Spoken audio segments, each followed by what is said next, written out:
बंगाल में चुनावी दस्तक प्रारंभ हो गई और मीटिंग भाषण के लिए मंच सजने लगे। मैं मुकेश उदैनिया, आप देख रहे हैं सीधे बोल यूपी। बंगाल में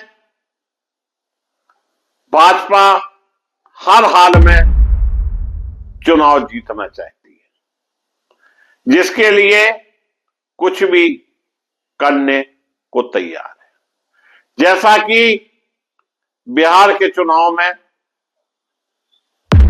हुआ है, इस तरह के आरोप लोगों द्वारा लगाए जा रहे हैं। वहीं एफआईआर को लेकर अभी तक पूरी जांच पड़ताल नहीं हुई है।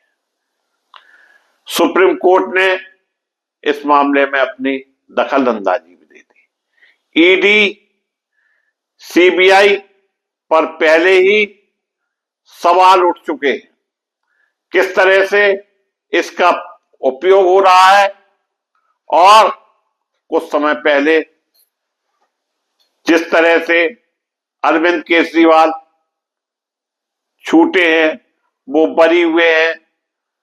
जब दिल्ली में चुनाव थे तो उन पर कितने आरोप लगाए गए थे।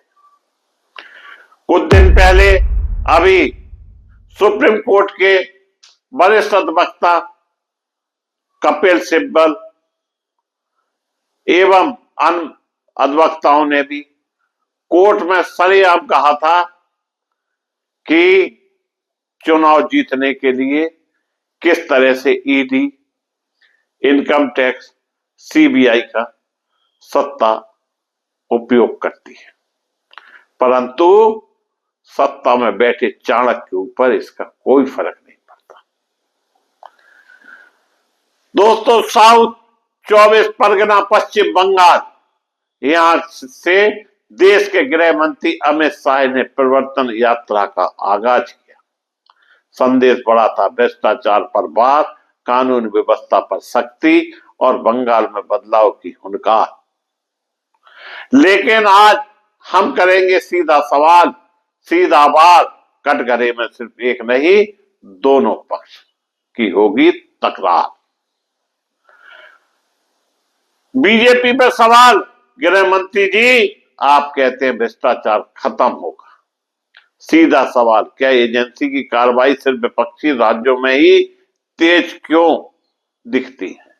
क्या यह न्याय या राजनीतिक रणनीति? आप बंगाल में बदलाव की बात करते हैं, लेकिन क्या सिर्फ भाषणों से जमीनी संगठन मजबूत हो जाता है? साउथ 24 परगना, जिसे ऑल इंडिया तृणमूल कांग्रेस का गढ़ माना जाता है, वहां क्या आपने जनता का भरोसा जीता या सिर्फ शक्ति प्रदर्शन किया? जनता पूछ रही है, रोजगार, महंगाई, स्थानीय विकास, इन मुद्दों पर ठोस योजना कहां है? इतना ही नहीं, जो तस्वीर वहां से उभर के आ रही है, वो साफ तौर पर दिख रहा है कि इस क्षेत्र में अमित शाह की रैली फ्लॉप हो गई, कुर्सियां खाली डली हुई है। वहीं टीएमसी से भी सवाल, ममता बनर्जी और उनकी पार्टी कहती है बाहरी ताकतें बंगाल में दखल दे रही हैं, लेकिन सीधा सवाल, क्या बंगाल में भ्रष्टाचार के आरोप झूठे हैं? क्या घोटालों पर सिर्फ राजनीतिक साजिश का लेबल? लगातार जिम्मेदारी से बचा जा सकता है? अगर सब कुछ पारदर्शी है तो फिर बार बार जांच एजेंसियों की एंट्री क्यों?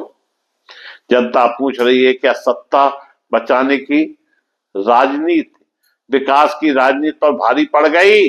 जनता के बीच में क्यों पिसे? बीजेपी कहती है हम बदलाव लाएंगे, टीएमसी कहती है हम बंगाल की अस्तित्वता बचाएंगे, लेकिन जनता पूछ रही है हमें रोजगार कौन देगा? बीजेपी या टीएमसी? हमें सुरक्षित माहौल कौन देगा?